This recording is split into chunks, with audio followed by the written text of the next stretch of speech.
everyone, and welcome to the second ACISTE Community Conversation. Today's topic is when two worlds collide, what happens when you're a mental health professional and a spiritual experiencer as well. Just for those of you that might be joining us today that is not very familiar with ACISTE, ACISTE stands for the American Center for the Integration of Spiritually Transformative Experiences. And our mission is to support people who've had spiritually transformative experiences by providing them a network of support and education. And we do this by having a private forum only for experiencers. And we also have academic conferences every year in which we educate and certify mental health professionals. And Katrina, our executive director, will be sharing a little bit more about that later in today's broadcast. We also provide training for people who want to become a peer support group facilitator and start a support group in your area or online for people who've had spiritually transformative experiences. And if I didn't already say it, my name is Elizabeth Sabet and I am the president.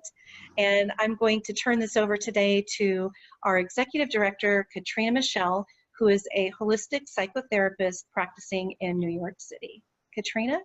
Thanks, Elizabeth. So glad that we have everybody gathered here today for our second ACISTE Community Conversation. And I'm really excited about this gathering, in particular because of our topic, which is when two worlds collide, the dilemma of being a spiritual experiencer and a mental health professional. As somebody myself who considers herself a spiritual experiencer, as I think all of us are in some capacity, and a licensed professional, my work and my research has been informed by my experiences. And I think when it comes to sharing that with our clients, we face unique challenges because we're bound by a certain code of ethics and certain expectations in our disciplines. So this is something that keeps coming up. And I think it's a great opportunity to gather with our panel here today, everyone from a different discipline, to talk about what we've experienced in our practices and what we can do to help ourselves manage this and best serve our clients. So thanks for being here with us today. We have Dr. Frank Pasciuti, Dr. Alice Lee, and Edy Nathan. And I'm going to turn it over to each of you to briefly introduce yourselves, what brings you here, and a little bit about your backgrounds. Dr. Pasciuti, why don't you begin? Okay. Thank you for inviting me to your forum. Yes, I'm a clinical psychologist and licensed certified hypnotherapist, and I work in Charlottesville, Virginia. I've been working here for about 37 years. And actually, one of the main reasons I came to Charlottesville was because I was interested in the research that was going on and continues to go on at the University of Virginia's Division of Perceptual Studies. There they study reincarnation, mediumship, near-death experiences, and assorted other paranormal phenomena. My interest in this whole area and the intersection between the anomalous experiences or spiritually transformative experiences and how it intersects with psychotherapy is what actually got me into the field. For me, I've been the beneficiary of receiving a number of referrals over my 37 years, which has enabled me to have a cross-section of clients where I've attempted to try to integrate how I would work with them in psychotherapy at the same time honor the uniqueness of their experiences. I also sit on the board of the Monroe Institute, which is south of Charlottesville, about a half an hour, and have a connection to the folks at the Edgar Cayce Institute out of Virginia Beach, all of whom, including a couple of other meditation groups here in town, refer to me. And so it has been my challenge and over the years, and I've continued to try to formulate in my mind how what I know about typical psychological development and concepts in psychology and how we treat those in psychotherapy interact with the supernormal kinds of experiences that people will often bring in and help allay fears that people have, that sometimes they're crazy or they think that a therapist is going to think they're losing their grounding. and help them understand their experience and normalize it as much as possible, and then help them arrive at what it means for them. ACISTE seems to be the place to be affiliated with when you have those kinds of questions and are dealing with those kinds of clients. Yeah, that's great. Thank you. And I'm so grateful that you're a part of our ACISTE community, Dr. Pasciuti. Happy to be here. Yeah. All right. Let's have Dr. Alice Lee introduce herself. Thanks for being with us. Thank you for having me. So my background is in child, adolescent, and adult psychiatry. And I started becoming more of a holistic psychiatrist back in 2002, where I began by integrating functional or orthomolecular medicine into my practice.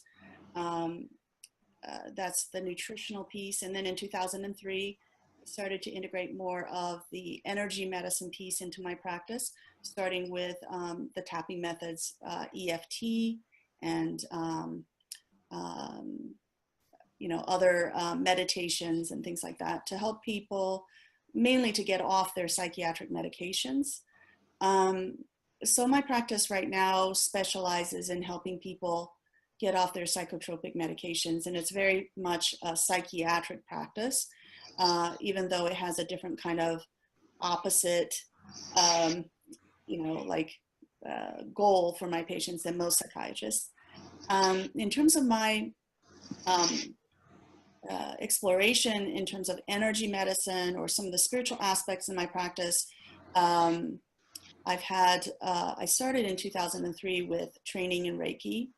So I'm a Reiki master, and so I integrate some of the understanding of energy and our connection to energy in my practice, and I try to teach that to my patients so that they understand that there's a connection between their mind, this energy field, and their physical health and healing. And so because I'm able to integrate the energy medicine piece in a very concrete way for my patients, demonstrating it to them, I think that they're able to add another tool to their toolbox and heal that way. My own personal experiences typically stay out of the psychiatric setting. I'm not there to share my personal experiences with anyone unless their whole orientation in terms of their treatment with me has a lot to do with spiritual experiences. And sometimes I will share some of my experiences to help serve their needs. But my experiences in terms of spiritual experiences began when I was about 13, when in my prayers, I was telling God that I wasn't going to pray to him anymore because I had just had a Sunday school lesson that said that they didn't know what he looked like. So that night I had a very interesting dream in which I met a being of light and was able to have some profound experiences. That was what kind of was one of the most powerful experiences when I was younger. And over the course of my life, I just found that there were many other experiences that confirmed my my connection and a relationship with the spiritual world. Okay, wow, that's fascinating. Thanks for sharing with us, Julie. Okay, so Edy Nathan, thanks for joining us today. Let's unmute your microphone and invite you to introduce yourself and tell us a little bit about your backgrounds. My name is Edy Nathan, and I have been a psychotherapist for over 20 years, and I integrate psychotherapy and actually the study of the soul in grief into my work. And I have probably had a relationship with death and dying and grief since the moment I popped out of the womb. I don't exactly know why or how that happened, but it just did. And I was always interested in what happens when we grieve, what happens when we die, where do we go? And that exploration, those questions from the time I was really young, actually led me into a journey that was curious, unknown, and continued to get me to Hang on. study. So so I use EMDR, which is actually something for people who have experienced a lot of trauma. It's an eye movement that really helps people work with the brain and the cognitions of the brain to work through grief. And I work with hypnosis, and I have trained with Brian Weiss and Hank Wesselman, who is a shaman, and have really taken shamanism to different levels within my practice, through meditation and guided imagery, hypnosis. And I come from a perspective of Carl Jung, that we have a collective unconscious, and that we don't just feel what's going on within our bodies and within our molecules because of our histories today, but that we carry the histories of millenniums, you know, many, many hundreds of years before us. And we characterize those feelings through our anxiety, through our sexual issues. And through that all, I actually ended up being all of my studies, I ended up being the psychotherapist on the show, Psychic Kids, Children of the Paranormal on A&E. And what was so interesting about that experience was that I met children who were definitely seers, who had intuitions. But what we didn't look at was their trauma and the traumas that they had gone through that actually lent their minds, opened their minds to things that are normally hidden, and allowed them to be experiencers. And so I have really been able to see how trauma informs our ability to see, and to see beyond what maybe other people don't see. Thank you. And that's a big topic in and of itself. We'll have to talk about that at some point. Absolutely. Thanks, Edy. Thank you. So this is great. We have a great panel. Everyone has diverse experiences and coming from a slightly different background. And now let's open up the conversation to the community. And we have Diana DeFranco on the phone. And we're going to try this very low tech. So I hope that you can hear her okay. Diana? I'll try to be loud. Okay. Can everybody hear Diana? Okay. All right, Diana, why don't you give us a brief introduction of yourself and ask your question? Sure. Well, you know my name, and I'm a psychotherapist in private practice here in Guilford, Connecticut, and I am certified as a professional with ACISTE, and a good percentage of the clients that I see are people who've had some type of spiritually transformative experience. Many of them have had near-death experiences or near-death-like experiences, and they come to me with the purpose of being validated, to have their experience be validated, and also they come to me with the desire to integrate their experience in their lives. And the question, so that's my introduction. I also lead a support group for IANS, Shoreline IANS, and we meet mostly near-death experiencers, but also people who've had spiritually transformative experiences come in and they share their experiences. So that's what I do. Thank you. And so what's the question that we can pose to our panel today? Okay. One, I would like to know what their experiences or what they think about this. Several of my clients who come with spiritual experiences.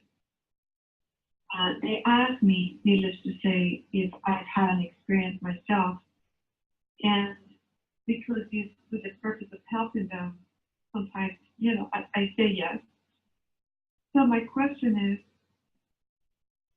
I find a dilemma in when they ask me if I had, number one, if I had this experience, and yes, I say yes, but when they want to know details of my experience or experiences.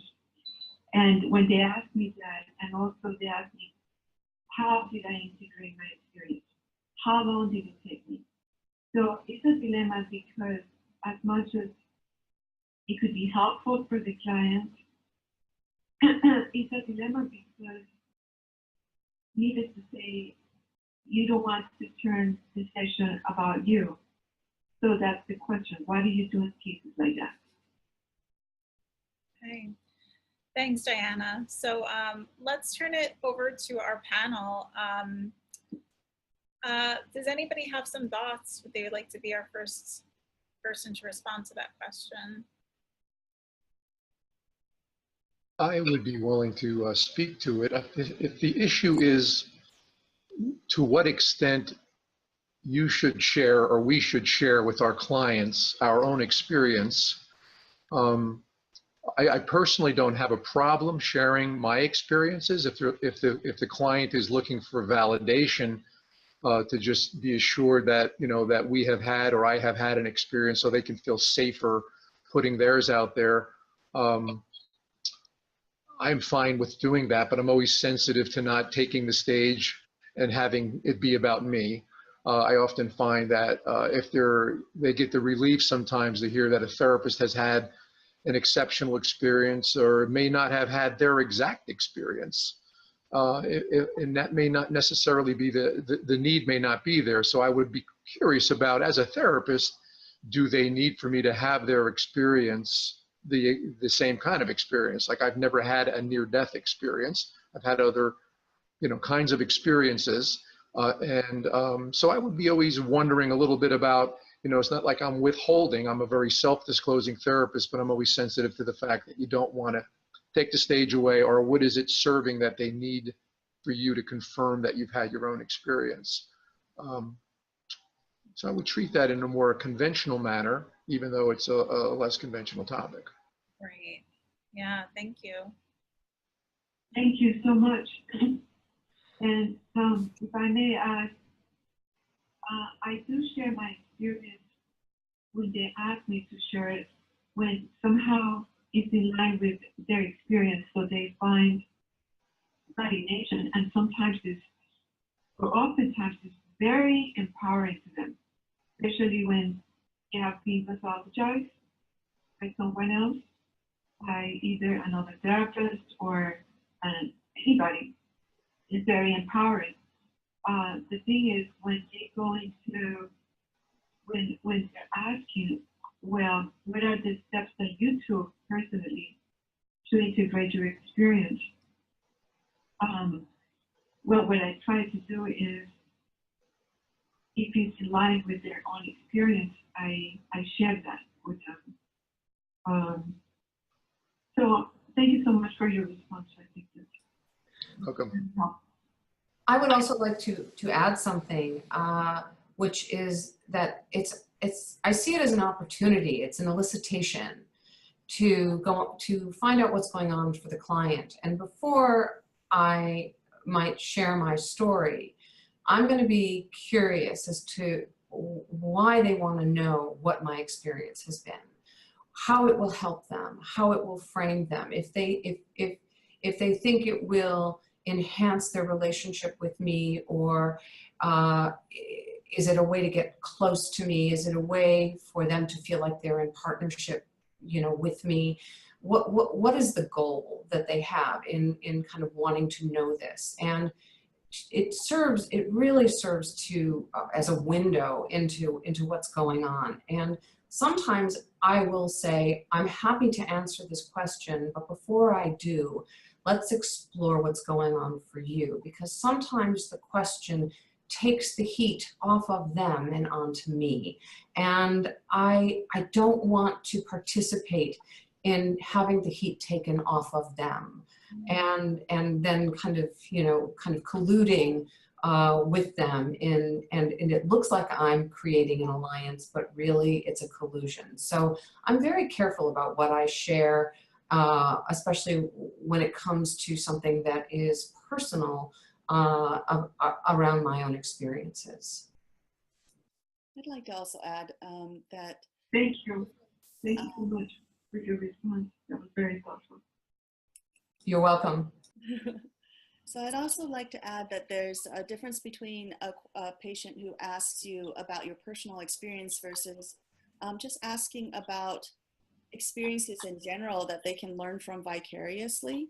So that difference is maybe what's glaringly sensitive here, because if you were to share your personal experiences, how is that different than, helping a patient by sharing a lot of the knowledge that you have about near-death experiences or any other kind of spiritual experiences that can further their growth? If they have to know your personal experience, then there's something else that's going on other than that vicarious need to learn, the need to learn vicariously through other people's experience.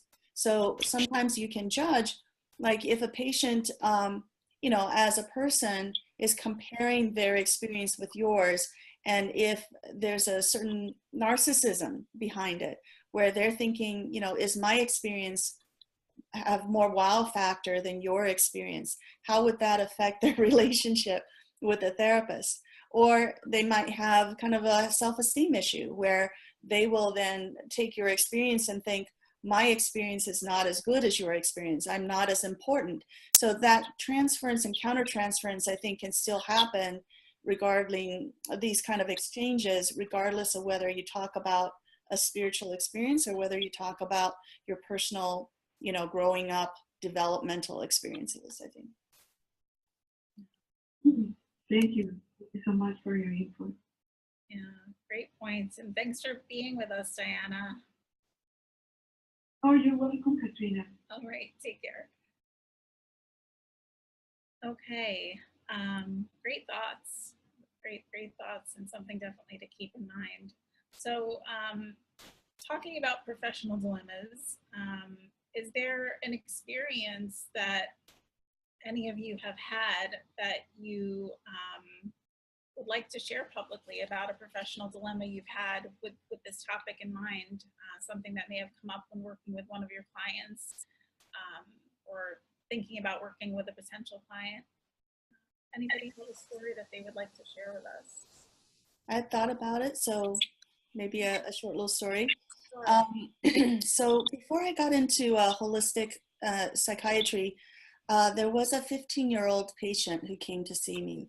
And he came because his parents knew that I was of a particular religious persuasion, or I belonged to the church that they belonged to. And they just knew that from, all the interconnections with the organization and stuff. I don't belong to that particular religion anymore, but at the time I did. And they were troubled by their son, number one, because he was depressed at that time, but also he had already, by the age of 15, he already had 2 suicide attempts. One of them was by trying to hang himself in the inpatient unit of a psychiatric hospital. And and the other thing is that when he would go into his intense fits, he had a really intense, dramatic shift in the way he talked. And later, but during the session, my initial intake session with this young 15-year-old adolescent, as he was talking about his history, it was all just very normal, kind of a clinical depression presentation. But then he started talking about religion and spirituality. And he was saying how much he hated God and how much he hated the religion. And as he was talking, I saw a face pop out from his face. It was like if you can imagine like the Wizard of Oz with that shadowy kind of gaunt look of the wizard, that it was like that face, and it just kind of popped out. And I could see the shadowy kind of like look, and it was a very stern, gaunt face. And so it kind of struck me with some intense kind of emotion. And I immediately, like in my mind, I started to pray silently to myself, because it was a very evil kind of experience. And so afterwards I spoke with the parents, because the parents were at home, and it wasn't about the session, but they volunteered to say that they thought that their child, when he was having his fits, was possessed. And so, and they said that he spoke in a different kind of voice during that time. I had never had that experience before. I'd never worked with a patient like that. And so after I spoke with the parents, and I spoke with a young man, I did have this question in my mind: am I the right doctor to be helping this young man because of my lack of experience? And so I kind of, in my mind, I had this little internal conversation with God, and I said, you know, I don't really feel comfortable working with him because I don't know what it's like. I'm not an exorcist, you know, I don't work with possessed people. But then what happened was that there was a very peaceful feeling that came into my heart, and I felt comforted. And so I decided to go forward and work with this young man.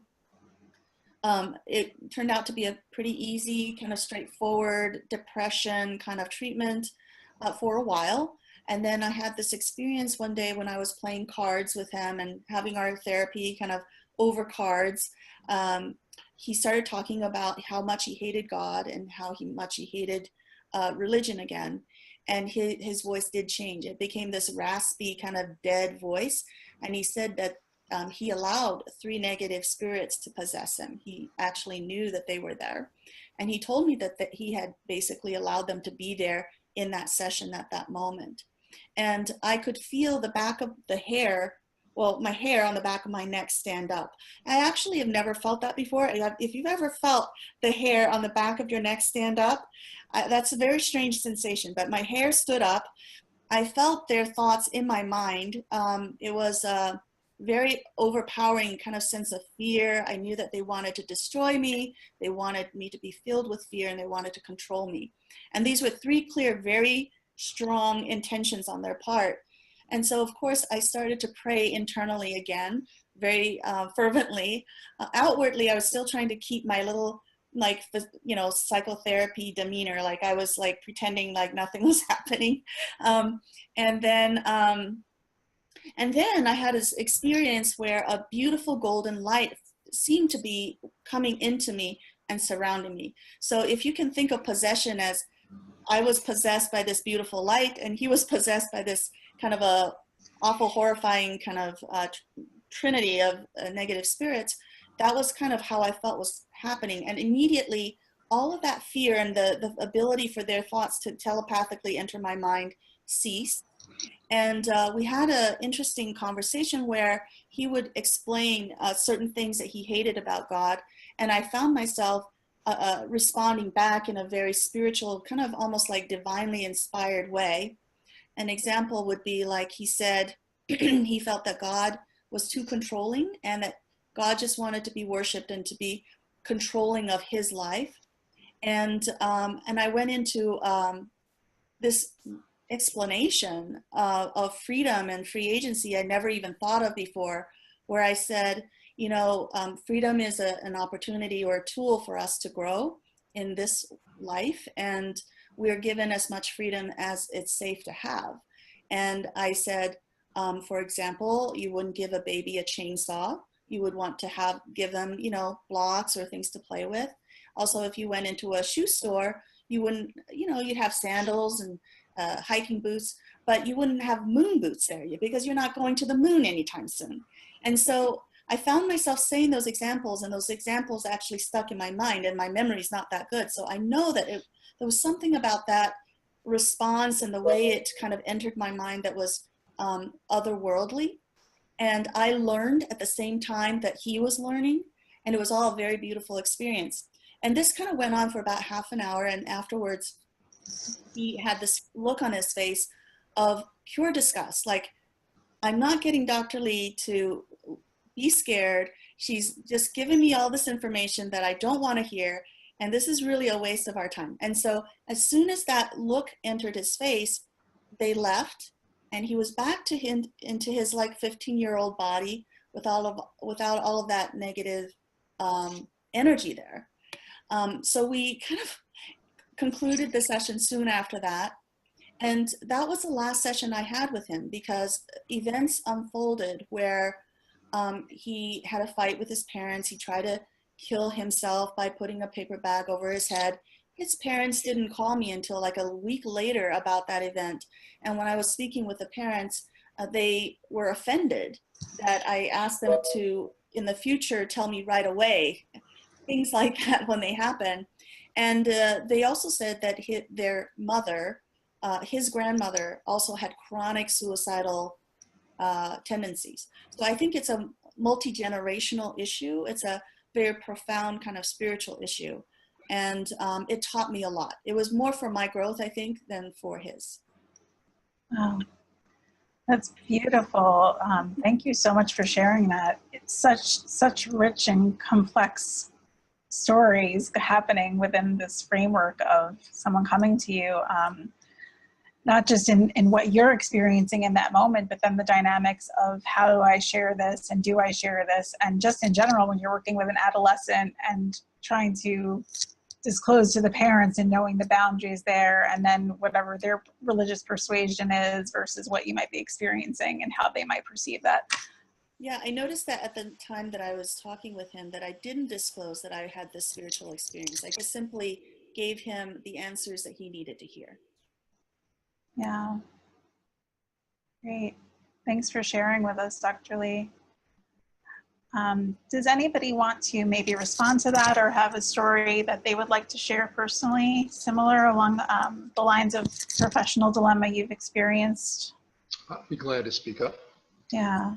So early on in my career, I had an interest in learning to do past life therapy because I was always interested and fascinated in reincarnation theory, and had already taken some courses in hypnosis. And I was actually presenting at a conference, this could be about 30 years ago, wasn't quite yet trained, but I had an experience which gave me a sense of the need to hold on to good, sound, professional assessment, the need for assessment as to who we would work with in doing any kind of regressive hypnosis approach. So at this conference, we were staying overnight. It was for a weekend, and it was here in Charlottesville. And somebody just allowed themselves to be worked with somebody who I believe was not trained as a therapist, and who, however, had learned some of the techniques of doing past life therapy. And this individual was regressed and traveled into a time when she was experiencing being in the throes of a body that wasn't functioning well. How it came to my attention was I was walking outside and I heard a curdling scream coming from the conference room. And people, when I walked in, I saw this woman all contorted, and people were saying, what's going on with her? And they said somebody was just working with her, and she got really, she started looking like she was in some form of paralysis and wanting to throw off this experience, saying, no, I'm not this person. No, I'm not this person. It was really, really decompensating very badly. And people looked to me because there weren't a lot of other clinicians there, and I was on the panel. So somehow or other, I was granted this, you need to step in here and help us. And I took her outside and tried to orient her. And I'll be honest with you, it was quite frightening to enter into that situation and realize that this woman had, I guess, naively allowed herself to put herself in the hands of this individual who not only was not able to help her, but left her in the throes of the crisis and just disappeared. Nobody knew where this person went. So for me, the dilemma there was, one, I was still a little bit cautious about coming out. I didn't want to get marginalized in my own community, as I had only been in the area for 5 years, even though I was super fascinated by a lot of the topics we were talking about. But after that, I took some training in a number of different approaches. One is I trained for a couple of years with Roger Woolger as a past life therapist. And it leads me to always want to keep in mind that we're working with people who have exceptional or supernormal experiences, but we still need to keep ourselves grounded in knowing, like, who can tolerate, working in certain ways. Like, I wouldn't just have somebody, I don't hang a shingle as a past life therapist, although if I feel like I've worked with somebody and have done a considerable amount of discovery and looking around their life and trying to understand what in this present life might contribute to some of the problems they're having, I'm willing to do some regression and follow where they go. And it's been very productive for individuals. But I wouldn't just let somebody walk in the door and just start doing regression with them right off the bat, because I see that if I don't have the opportunity to do a fair assessment of how grounded they are, I could lead to something where you don't know what you're going to find when you start trying to get behind people's defenses. They might not have the structure to be able to handle what comes forth, and you don't have the established relationship. So that was an interesting experience for me, because I didn't want to throw the baby out with the bathwater. I see the benefit of doing these kinds of alternative approaches, but I think we need to keep one foot solidly grounded in what we know about how the psyche works, and also be willing to expand the boundaries a little bit to be willing to open up to other alternative means of accessing growth and different experiences. Beautiful. Yeah, I really love that, and the way you put that, keeping ourselves grounded in the theory and the research that we understand about psychology, and also being open to the spiritual realm and how our personal experiences influence that. Just really is just expanding the range that we can offer to our clients. Great, thank you.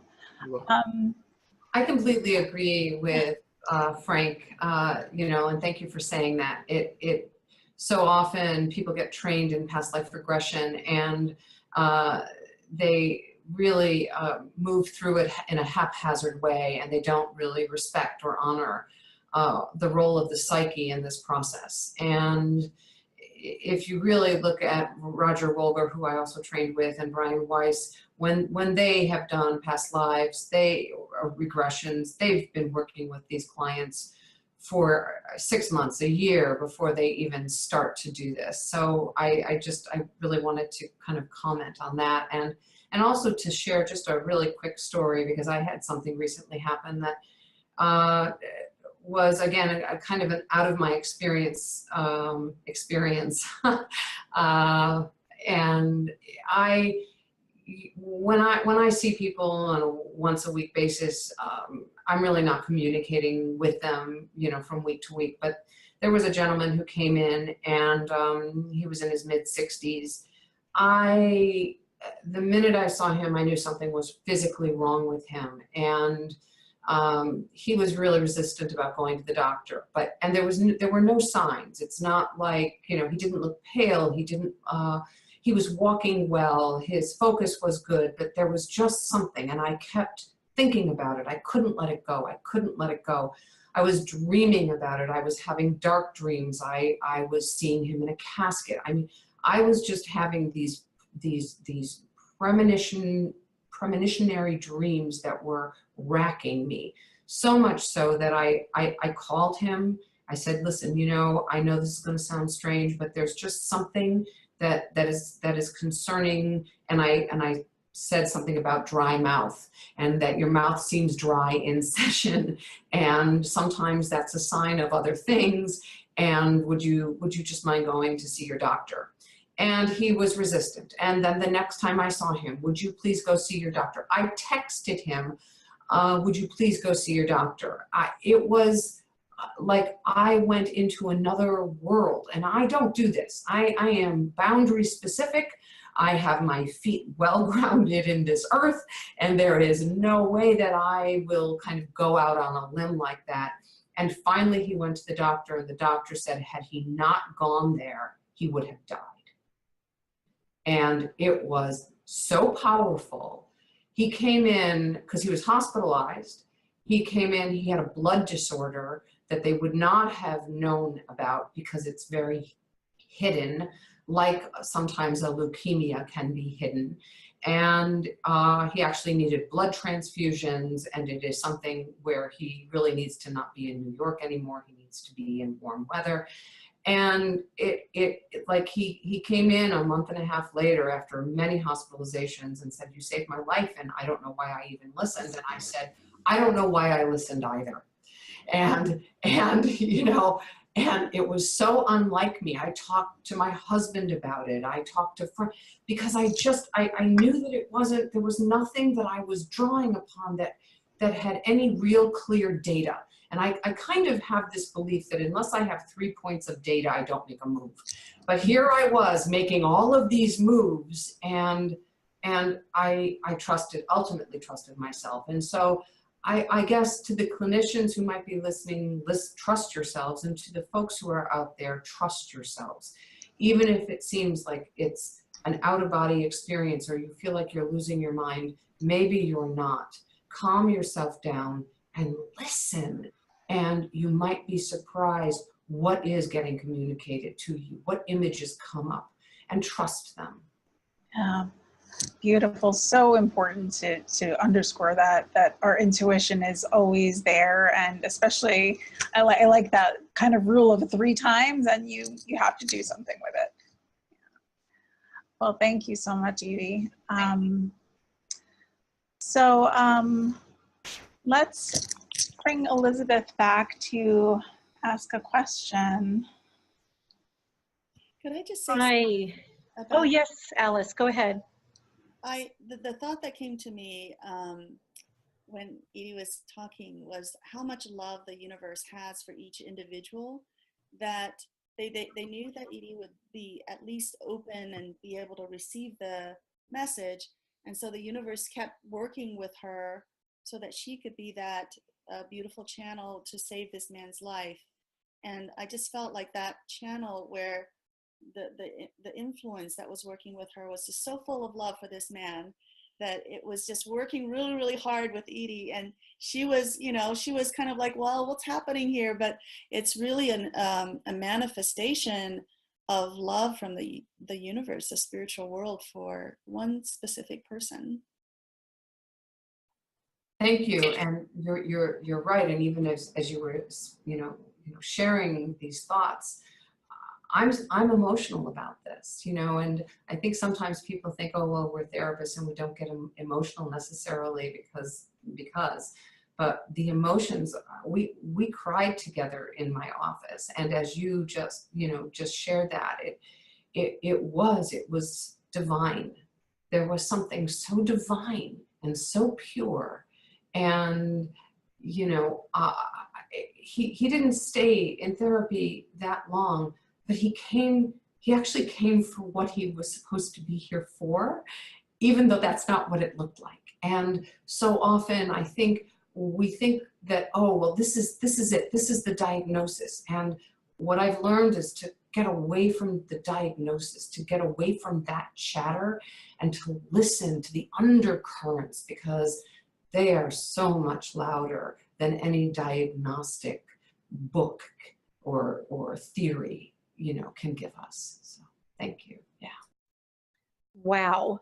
I'm in tears myself. I'm holding back tears because this is exactly, this conversation today is so near and dear to my heart. I work for ACISTE as the president, but I also am the trainer for the peer support group facilitator training. And as that trainer, I've talked to many, many people who have had their experiences pathologized with someone who hasn't been able to be with and bring the presence that the 3 of you have brought to your clients. And your presence is exceptionally beautiful. And thank you, Dr. Lee, for reiterating what was really happening, this love that is being channeled through, you know, all of you beautiful professionals and all of those that are listening to this, that would take the time to attend this type of webinar. The question that I have for our panel today is this: the dilemma of being a spiritual experiencer and a mental health professional.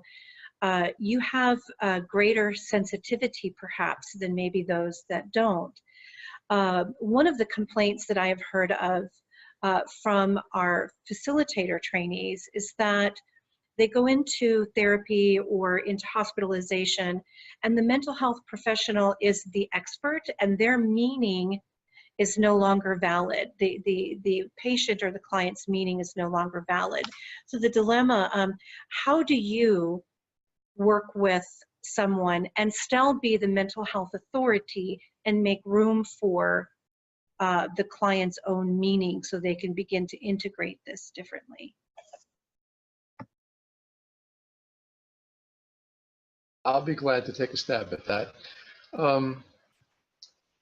I think first it's to hold a non-judgmental position and be unconditionally accepting and with the person. And I do think that there's a certain, it's a doubly difficult challenge, I believe, to try to say, I personally believe and have had experiences of an anomalous nature, so I know firsthand that they are difficult to try to categorize or put a handle on through the usual psychological jargon or the ways in which we conceive of how the mind works. It requires expanding our conception of mind and consciousness and how spirit is interacting. So what I would feel with this, with a person is that once it has been established that they seem to be grounded and that they had this exceptional experience, that the meaning is to come from them. I mean, if they're trying to understand how can it be that the mind or spirit works in this manner,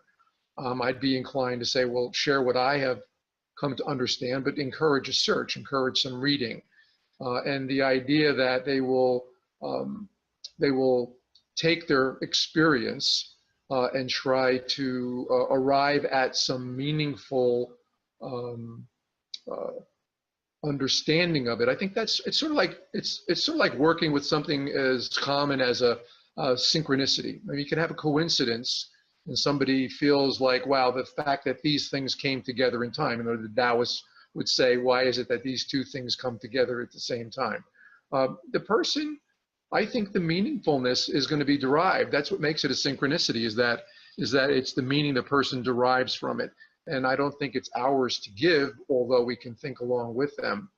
So I often want to honor the fact that, just like I would work with a dream, somebody would bring in a dream, my first questions are, what do you think it means? What do these symbols mean?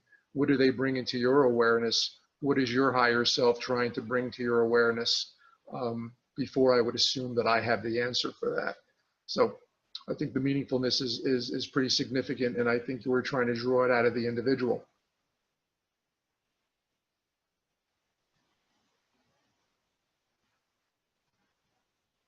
Thank you. I love that. Dr. Lee, did you want to respond to that? Yeah, the question, I guess, is how do we as clinicians honor a person's spiritual perspective on things in light of all of the other things that might be relevant in terms of their healing process? And I think one of the things I learned from going to ACISTE is I have an initial intake form on my website that people fill out. And after I went to ACISTE, I added a section on my initial intake form on spiritual experiences, so that when people are filling out the initial intake form, there's actually a section that asks about, have you had near-death experiences? Have you had out-of-body experiences? Or whatever it is, what is your relationship with in terms of your feelings about God and things like that. And I think that kind of opens an opportunity to feel that that's something that's relevant to me as a clinician when I see them. Also on my website, it's very clear when I talk about holistic psychiatry, I look at 5 fields. So it's spiritual, mental, emotional, physical, and social. And so spiritual isn't just taken out but is inclusive and it's part of the whole. And I think the other thing that allows, I think, people to feel affirmed in terms of being able to at least tap into that area and talk about it is that I try in my practice to show my patients that there is a connection between the physical health, which is what they're coming in for, to come off their meds, and their mental mindset, by showing them through muscle testing that if their thoughts shift from one state to another, that it affects their strength, their muscle resilience. And also when we use these tapping methods, whether it's just tapping like EFT, or it could be just intention through logosynthesis, that when you are able to shift energy through your mind and through your intentions, that your physical body actually shifts and changes in terms of that specific problem. So patients in my practice start to learn that just because it's invisible and just because it vibrates at a place where you can't see it with your eyes does not mean that it can't have a profound and immediate effect on the physical health of the body. And so as we kind of develop in terms of our ability to try to help them heal, they become more comfortable integrating what is invisible into what they think of as physical healing.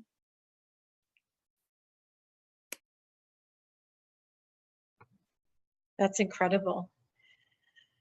Edy, how do you manage being somebody's mental health authority and giving them space for meaning? You know, when people walk into my office, one of the first things I say is, this is a very crowded room. And, and we've got aunts and uncles, and we've also got, you know, what you imagine and your experiences and your outside experiences, your internal experiences, your spiritual experiences. And we're going to have a conversation with all of them. And what that does is it actually, it levels out the playing field. It lets them know that all are invited into this discussion. So often what happens, you know, you called me mental health authority, and I actually don't think of myself as a mental health authority. I actually think that they're the mental health authorities, and they're giving me insight into how I'm going to help them heal. And through their dreams, through their spiritual experiences, we work in tandem. And yes, do I have understanding and knowledge? I sure do. But I almost think of them, and I know this is going to seem like an odd, you know, metaphor, but they're Dorothy with the red shoes. They have the power. They've always had the power. They walk with that power. But what do you do with the power? And so often the mental health issues are actually made bigger and broader because of the fear that happens when they are an experiencer, when they have, you know, come back from a near-death experience. And the fear or the anger of being back is tantamount to committing emotional suicide. So it's about helping them to find that playing field, that emotional playing field, dealing with their anxiety, not being afraid to share their experiences, and finding the right paths for those experiences. And then we both become experts in healing. And oftentimes the mental health issues quiet considerably when the other parts of them are allowed to be alive, have a place to land, and be nurtured and seen. And so that is the balance. Wow, absolutely beautiful. I'm so excited. I want to thank all of our panelists today. We're so excited that all of you are here to support, assist, and share your wisdom and guidance with everyone at ACISTE and everyone that's watching today. We're going to move into the public Q&A part. We've had some people that have attended today that have asked some questions, and I apologize in advance because we're not going to be able to get to them all. So I'm going to choose the ones that are most relevant to this specific topic today, and for those that we can't get to, we will answer them in future conversations. So stay tuned. Katrina will be talking to you about that before we sign off today. The first question is from Linda, who asked, how would you handle self-disclosure with clients about personal experiences if you work in an agency setting where there is stigma and judgment about this topic? Who'd like to start that conversation?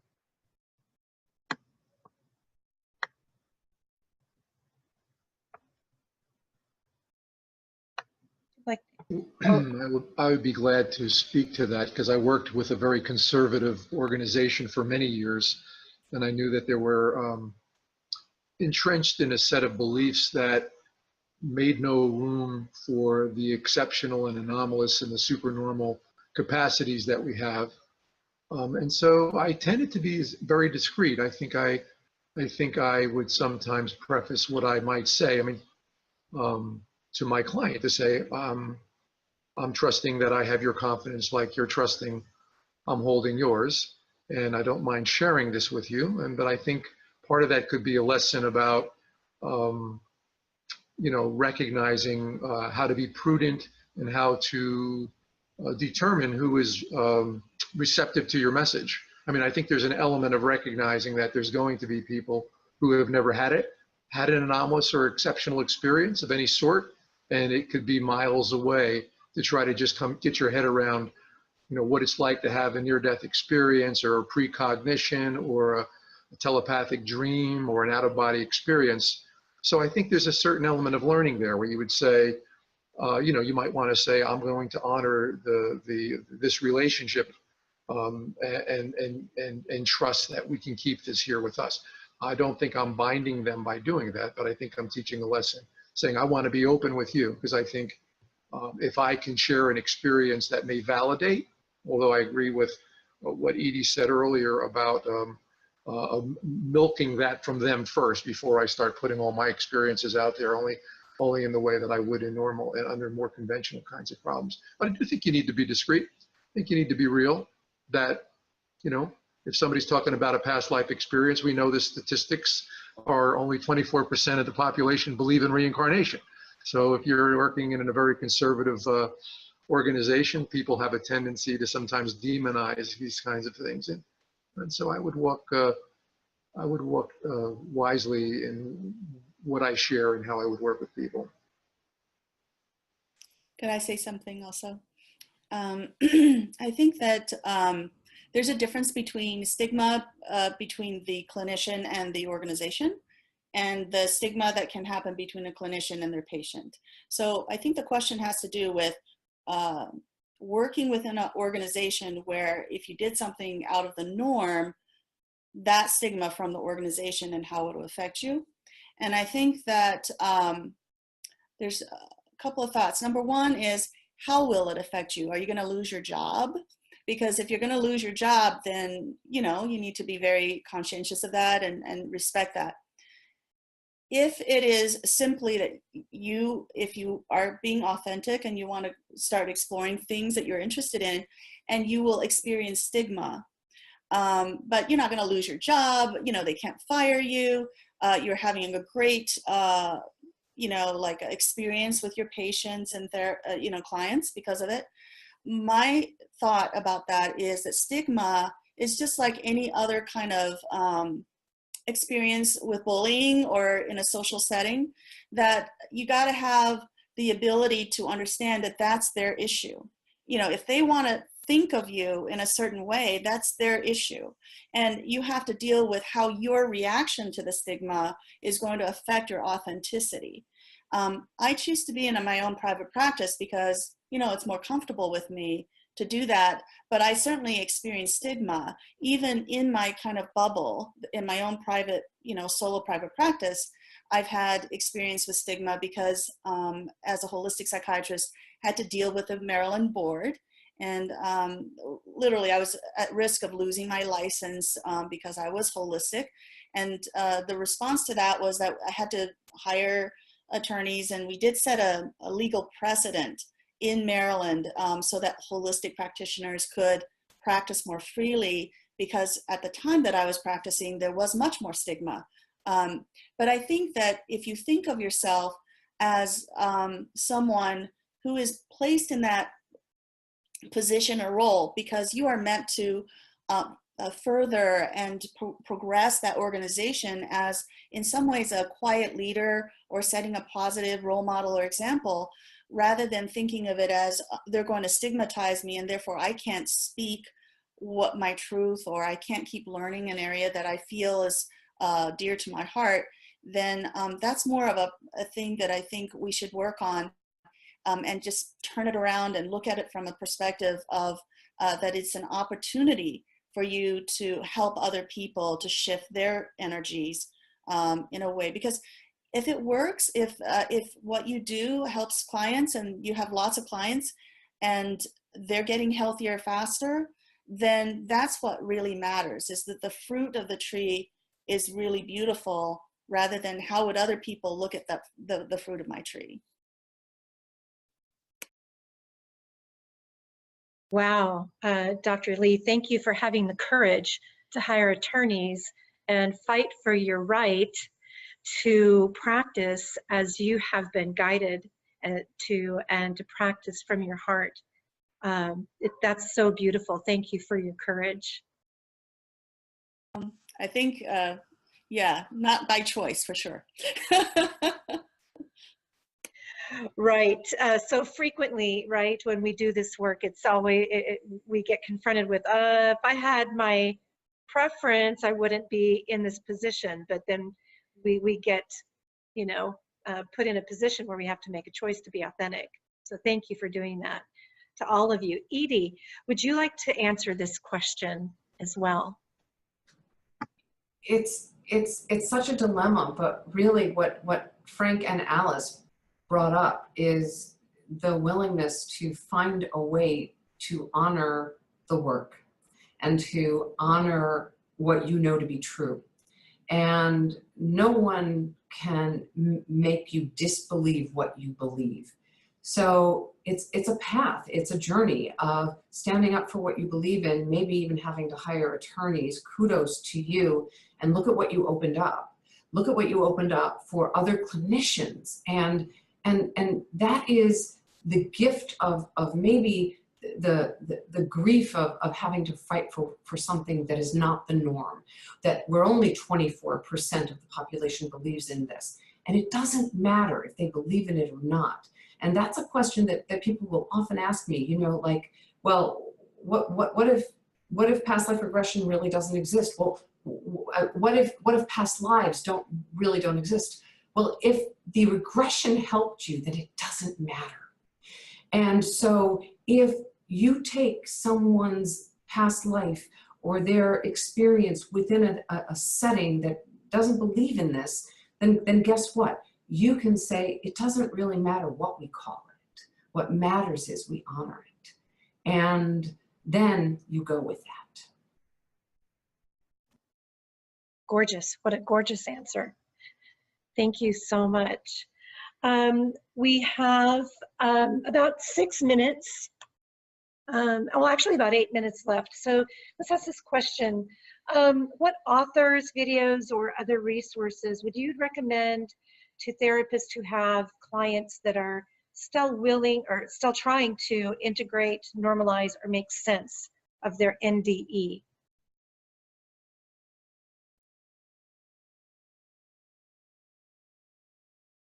What are some good resources that you would refer people to?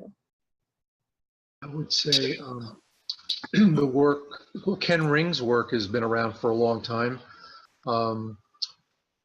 I think it's Journey to Omega. That's been out for years. The work of Bruce Grayson here at the University of Virginia.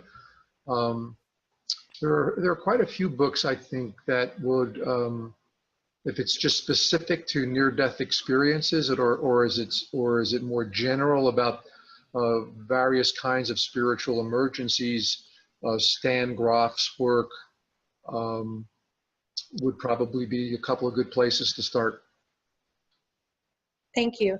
Yeah, the question was specifically for an NDE, but I think, you know, in the context, any any spiritual experience resource would be helpful here for our viewers today. I have recommended the book Dying to Be Me, that book on the NDE, where a woman healed from cancer after her NDE. And I just feel that sometimes just having a patient know that the mind and body is connected, and how love is that bridge between healing and their near-death experience can be sometimes very helpful for a patient to know.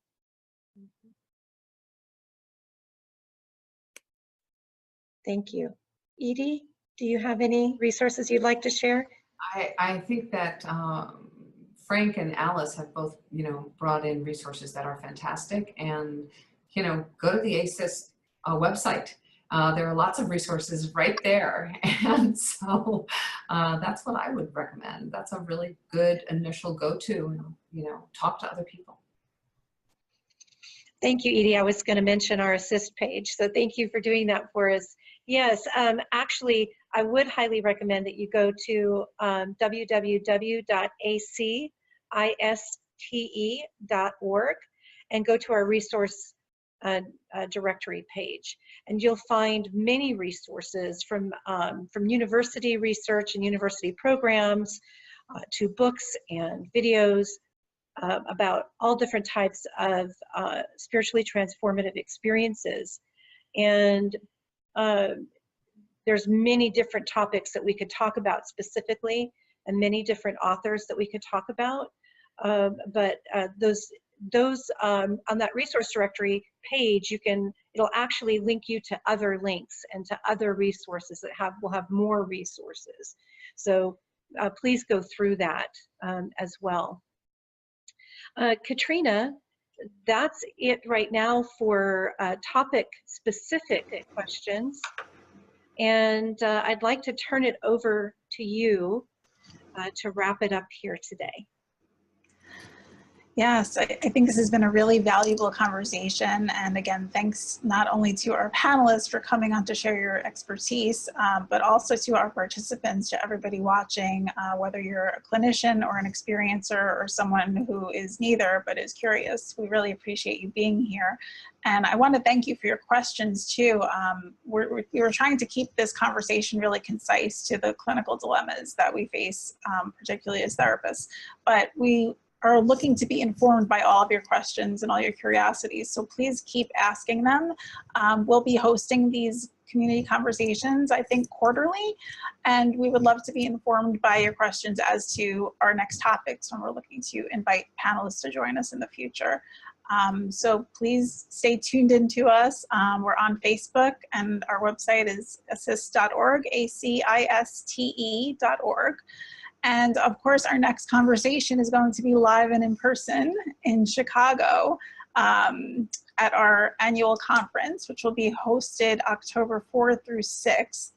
And you can register now for $450 until August 31st. And after that, the late registration goes up to $475 starting September 1st.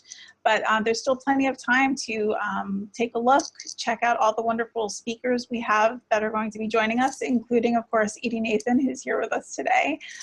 So we really look forward to meeting all of you in person. It's a great community and great presentations and just wonderful energy to be around. So I really encourage you to look into it. And if you feel called, please join us. And of course, there are also discounts available for students and for members of ACISTE. And of course, we're a nonprofit. So if you are interested in supporting us through your donations or as a volunteer with your skills, we would really appreciate that. This is a community that we hope to grow. I think there's a big need for this right now out there. And I think the mainstream is just waiting for us to get the message out there. So if you feel called to contribute or work with us in any way, please be in touch and let's talk and see what we can do together. Let's see, anything else? I think that's it for today. So again, thank you so much to our panelists. Thank you, Elizabeth, for having us here today. And we look forward to talking with you all soon. Thank you for having me. Thank you. Thank you, Elizabeth. Thank you, Katrina. All right. Thank you all and have a great day. We'll be in touch. Yes, thank you. Thanks. Okay. Bye. Bye. Bye-bye, everyone. Have a great day.